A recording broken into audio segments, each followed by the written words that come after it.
Linzee has fans. Thank you.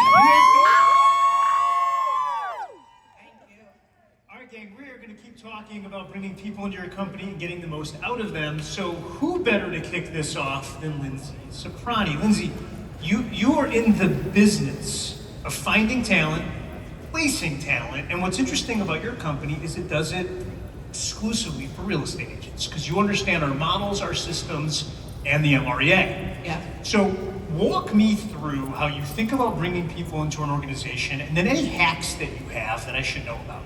Yeah, so it's funny, I think my job here today is to help you guys make better hires. And the truth is that a lot of us make really bad hires, right? We hire our sisters and our brothers and our mothers sometimes. We do some funny things. But you hired your mother. Okay, we'll get to him later. It probably worked really well. Yeah, no, but listen, I mean, at the end of the day, we have a strong desire to help you guys do better. So there are 3 traits that we believe are really important in hiring.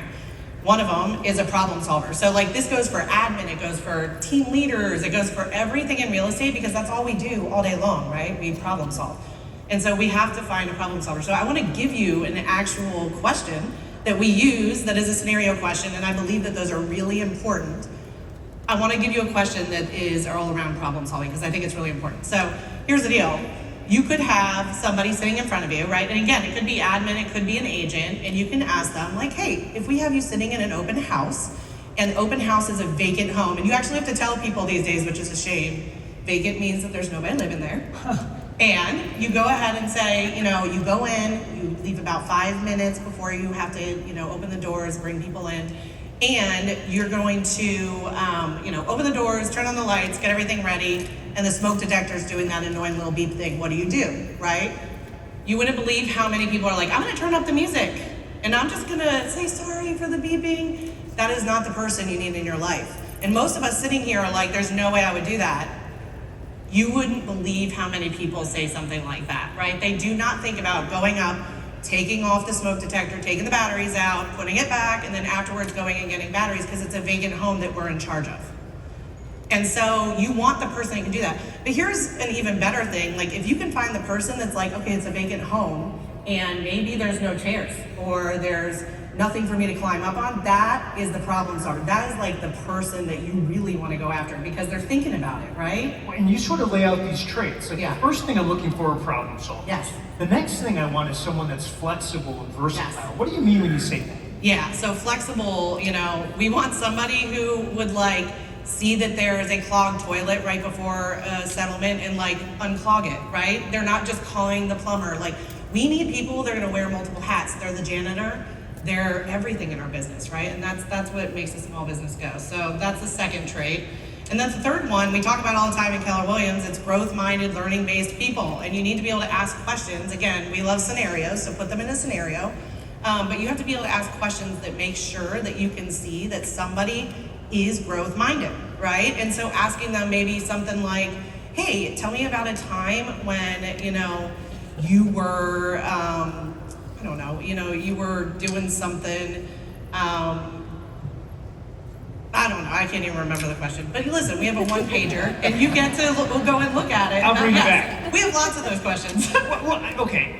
You lay out this thought process, which is problem solver, flexible and versatile, and then growth minded. Yes. All that makes sense to me. Yeah. The challenge, though, is everybody shows up that way on a first date. Yes. You have a process that actually finds out who they really are. Yeah, and you want to do that part right first. And then, I mean, listen, career visioning is an amazing thing that we have been taught. And so being able then to take them through the KPA and validate that and really understand who they are is so important, right? And take them through that life story, understanding who they are. But if you can do some of those, you know, key traits and kind of ask some questions around that before you even get to that part, you're going to know them even better, right? And then you can ask questions in the references and take them through all of that and ask, you know, going 3 deep. You can very easily say, hey, I need somebody who's versatile and I need somebody who is a problem solver. Give me an example of maybe when they were that way, right? And you just continue to follow that process, but those are important. You caution people from getting too much groupthink and only looking for talent in the real estate. Yes. You say get out and look around. Yeah, we actually have a team leader that's out there in the audience somewhere that was hired, and he had never had real estate experience, and he's killing it, right? And so at the end of the day, don't get stuck in that. You have to go find talent, because talent's everywhere, and we can teach them the real estate space. Last question. Yeah. You source an incredible amount of people to talk to. Yeah. And then you put them through the sausage grinder, and then a small number of people come out, Yes. and they get placed all around Keller Williams, which Yes. thank you for doing that. Thank you. What are your number 1 and 2 sources to start talking to people? How do we generate leads for talent? Yeah, so I mean, I look at it as just 2 different ways, right? There are people that are attracted to you, and you should be online and attracting people to you regularly. And then there's active recruiting, right? And so you can put job ads up and do things like that.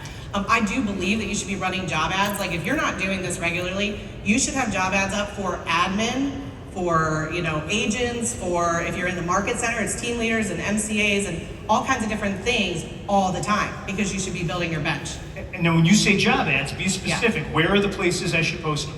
So Indeed's great. I actually, I love WiseHire still. It'll allow you to have a DISC assessment, which we still love, and then there's a values assessment that's attached to that. The values assessment will help you see what they value, right? So like, if you're looking for an admin, you want high regulatory, right? Because that means they value systems and processes, and they're gonna build them if they're not there. So being able to have something like that that's built into WiseHire is really great. But listen, Indeed, ZipRecruiter, LinkedIn, very important. Love it. Okay, I don't love the disc. Gary told me it's a liar, and I think it is. I think the Keller personality assessment is a better tool. It is way better. But y'all do you. Mr. Meow, Yes. how are you, sir? Fantastic. You specialize